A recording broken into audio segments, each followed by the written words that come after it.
Hello, my name is Greg Crinklaw and I'm the developer of SkyTools. This is a quick look at the new SkyTools 4 imaging. Unlike SkyTools 3, SkyTools 4 has been split into two separate products, one for visual observation and one for imaging. This is our first beta test edition for use with people who are using the iTelescope.net network. And I have actually removed a lot of the features so that we can just concentrate on the core planning aspects of the software before we move on to testing other things. So a lot of things have been removed. So here it is. This is the target selection tool. And what I want to do is show you the basic workflow for planning observations for iTelescope. And in a nutshell, that starts with selecting a target object, and then once we have a target object, we create an imaging project for that object. The imaging project is where we decide what telescope we want to use, what filters we want to use, what our exposure goals are, that sort of thing. And then once we have an imaging project, or hopefully lots of imaging projects, we go to what's called the scheduler, and there we schedule imaging projects that are best observed on the night we have chosen. And then once we have a schedule, once we've defined a period of time we want to observe and there are observations in that time, we can create an ACP plan, which we can then upload to the telescope. So that's the basic workflow. And it started with target selection. So this is the target selection tool. There are a lot of ways to select targets. I'm just going to look at one way to do that for simplicity's sake here. And that is to start with a list of target objects that we want to narrow down to only those that are best for our telescope, for our imaging system, and maybe for a particular night as well. So I have put some settings in here, starting with January 9th. I've selected iTelescope T21. It's at New Mexico skies. And I have set the binning to auto. That means the program will be free to choose whatever binning it thinks is best. I have selected the good old Messier observing list as our target list. The weather here is set to auto. Now I could put in my own weather settings if I knew what the weather was going to be ahead of time. But I have set it to auto, in which case it will look at the location and use the mean values of the temperature, humidity, and seeing for that location during this month. Over here we have constraints, and these are things that are used in the calculation. The first is the minimum separation allowed between the moon and the object. I've set that at 60 degrees. The second is how many tiles we're willing to make. If the object is too big to fit into a single frame, we might have to use 2x2 frames or 3x3. I've set it to single, so it will only show us objects that can be observed within a single frame, that fit within a single frame. Next, we have prime time of year constraints. And this one here is set to 1.5 air mass. Now, the idea here is air mass is how much air you're looking through. If you look directly overhead, it's 1. As you start moving down closer and closer to the horizon, you're looking through more air, 1.1, 1.2 times as much air, until you reach about 30 degrees above the horizon and you're looking through twice as much air. Now that's important because when you're looking through more air, all of the effects of the atmosphere are larger, which means the atmosphere is absorbing more light and it is messing with your seeing. It's blurring out the stars. So I have set a maximum air mass allowable of 1.5. Next, we have a target signal-to-noise ratio. Signal to noise ratio of 30 is a pretty good image. So I have put in a target signal to noise ratio of 30, and then it used that to calculate how long it would take for each of these objects using this telescope to expose to reach that signal to noise ratio. And that is displayed here in this column. So what it's saying is the Hercules globular cluster, good old M13, would only take about 60-second exposure to reach the target signal to noise ratio of 30 at 1 times binning. And while we're here, we can look at some of these other columns. I'm going to start with the columns that are used for long-term planning, where we're not really concerned about a specific night, but this is an object we want to get someday. And that starts here with the imaging time column. This is how long the object is above our 1.5 air mass on the best night of the year. The Hercules globular is up for almost 8 hours above that air mass. So that's a good object to get. The best date of the year is around May 29th. The range to observe it is from early April to mid-July. And that's about 15 weeks. And I already said that it takes a 60-second exposure to reach our target signal to noise ratio of 30 for that object. There are also calculations here made for the night that I entered, January 9th. And these are here, the start and the duration.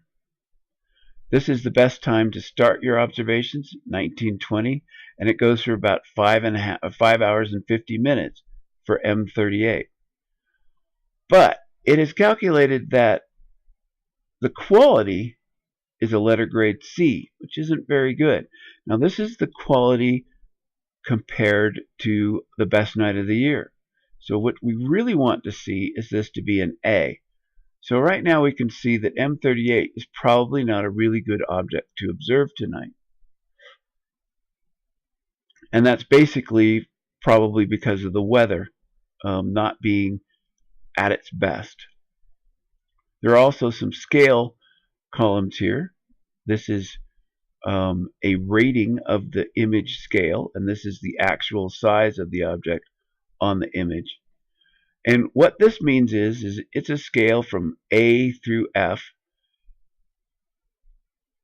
If it's a D or an F, a very poor scale, that usually means that it only subtends a few pixels on the image, so it's not going to have much detail in it. You can see this one got a scale rating of A, and it covers 1900 pixels. So that's going to make really good use of the image and the full frame. Okay, so we can apply filters to this list to narrow it down some more. And I'm going to start here with these primetime filters. I'm going to enable them. These are filters to narrow down objects that are best observed with this telescope at any time of year. And I'm going to set it so that the maximum amount of time that it can take to reach our signal to noise ratio of 30 is 30 minutes. And that removes some objects from our list already. We have 75 objects remaining. Next, I'm going to say that it has to be above 1.5 air mass for at least an hour. And that removed even more objects from our list. So this is a good way of removing objects that aren't good at any time of year, or at least aren't great at any time of year. The next thing we want to do is look at the scale, and I'm going to say that only those objects with a scale rating of B or better are going to be displayed. Now we're down to 73 objects. So these are all good objects to observe in this telescope at various times of year. Next, I'm going to set a filter for the specific night I chose, January 9th. I'm going to turn those on. Over here was the quality for that particular night. I'm going to say that it has to be at least a B. That narrowed things down considerably. I'm also going to say that it has to be at that quality, high in the sky, for at least 30 minutes. That narrowed things down a little bit more. Then I'm going to come over to the quality column and I'm going to sort on that. You can see there are 3 objects in the A range on our night. The top one being the Crab Nebula. And I want to talk a little bit about the graphic at the top. You may have seen that changing. The Crab Nebula is selected. When it's selected, this red dashed line is its altitude throughout the night. The background is the actual brightness of the sky calculated at overhead. And you can see that the Crab Nebula gets very high in the sky. The top up here is directly overhead, so it gets close to being directly overhead. If you go down to the bottom down here, this is the horizon. These lines here are air mass lines. This one here is 2 air mass. This one is 1.5. That's the line we wanted to observe above when I set the value in here. So we can see this gets high in the sky, which is a really good thing. It's one of the reasons that it's been displayed here with a quality of A. It's got pretty good image scale. You can see that it's about 380 pixels across, which isn't great, which is why it didn't get a rating of an A, but it's still large enough that you're going to see a lot of detail. Another good object would be M95, but you can see M95 gets interfered with by the moon. And that's why this blue line here drops out. The blue line is the image quality, and you really want it to be as high as possible. We'll go back to the Crab Nebula here. See, the blue line gets pretty good, and this is going to be dependent on the weather I've selected as well. So it didn't go all the way to the top because I don't have the best possible weather set. If I knew a good night was coming and I put in those weather conditions here, this blue line would go all the way to the top. So that's sort of the process for picking a good target. The Crab Nebula looks like a very good target. So I'm going to go ahead and make an imaging project for it. I'm going to right click, choose Create New Imaging Project.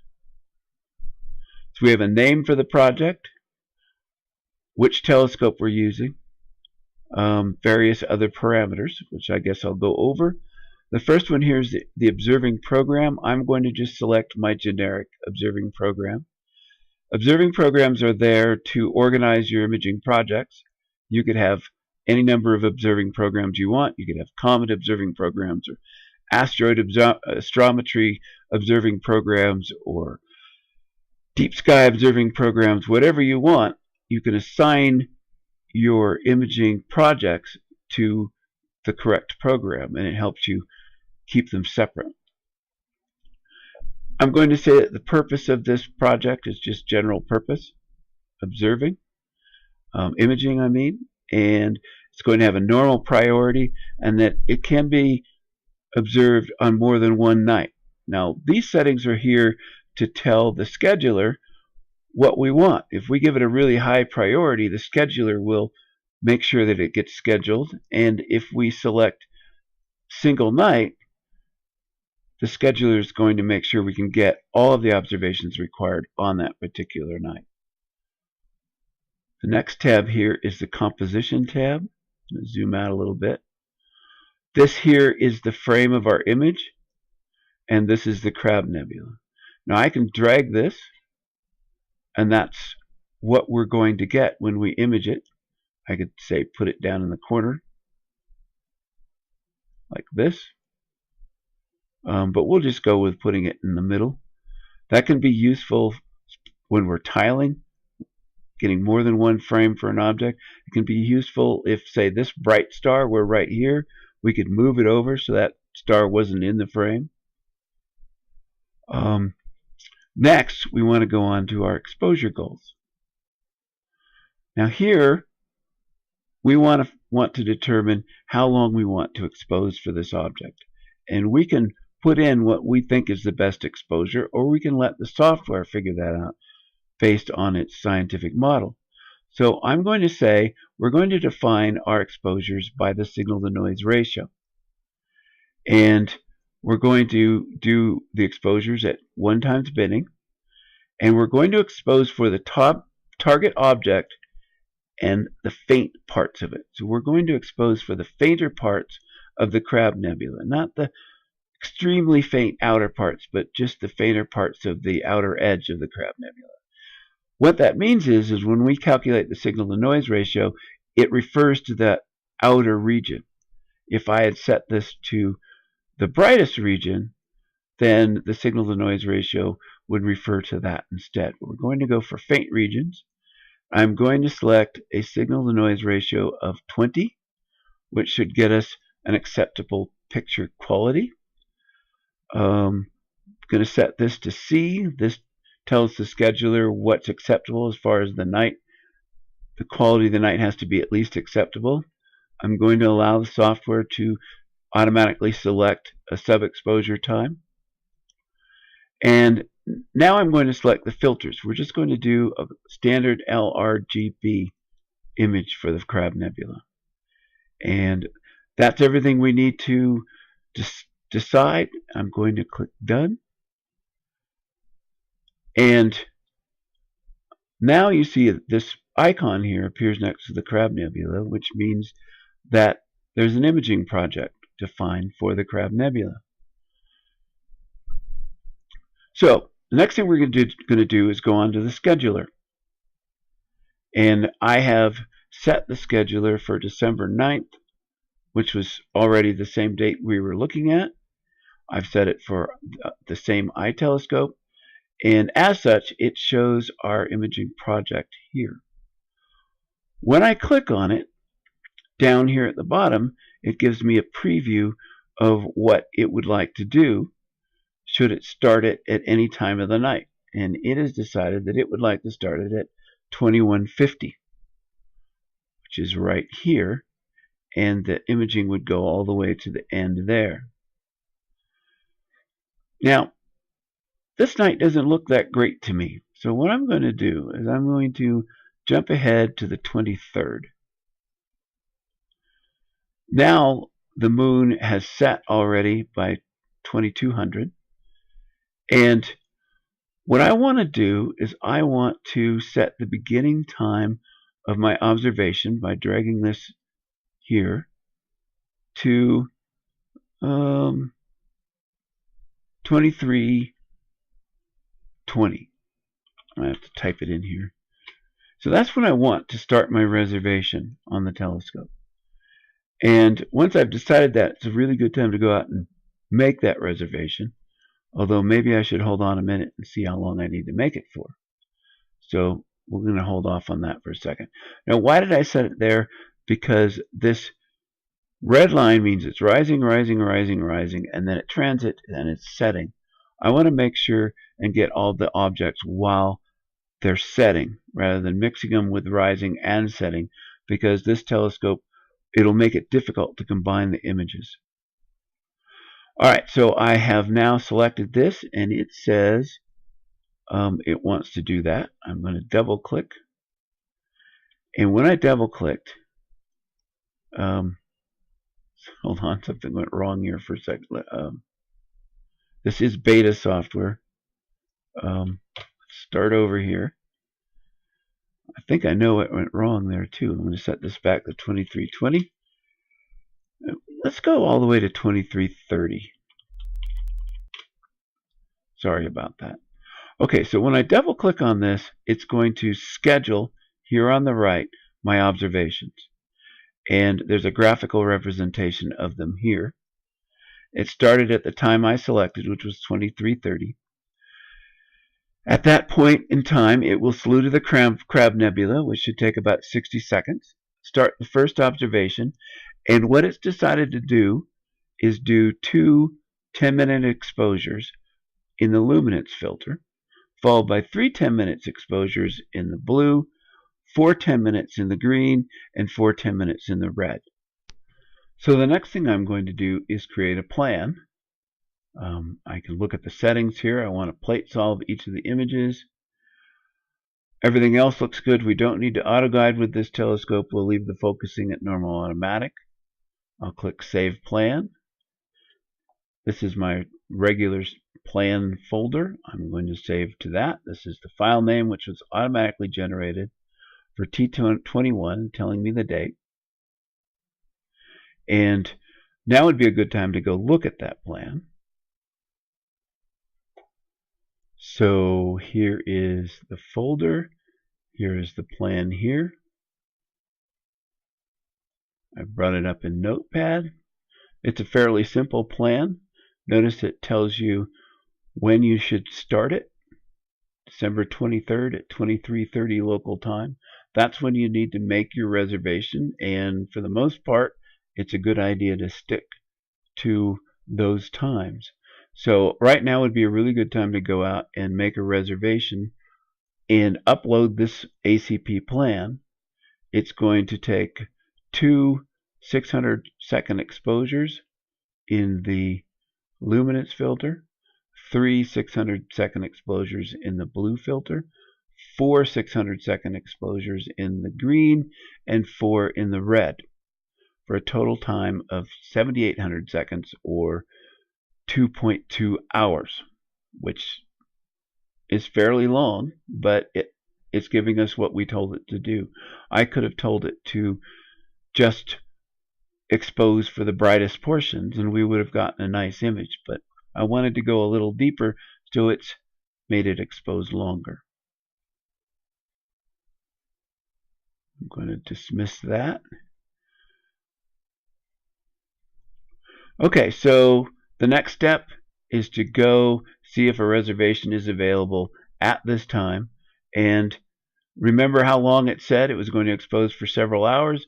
Make sure the reservation goes that time. The timings here are all carefully calculated from past history of the telescope, so it will be very accurate. And there you go. That is the very most basic steps of creating an observing plan for ACP to be executed by an eye telescope. There are a lot of different ways to do this. There are a lot of different ways to select target objects. You can choose an object and then have the software select the best telescope to observe it. You can start with an object that you know. You can start with a list of objects. You can create your own list of objects. You can download somebody else's list of objects. We've got over 100 of them on our website that are easily downloaded from within the software. And right now we don't have very many of those, but it's still beta, so I'll be adding them. This is the basic process, and there are also charts here that we could have used all along, but I didn't want to go into that today. It would slow things down, so we could have looked at the observation we made on the atlas.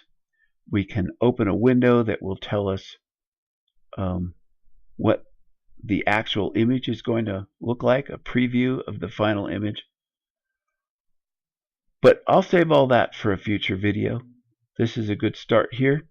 Appreciate you having a listen, and there'll be more videos coming soon. Thanks.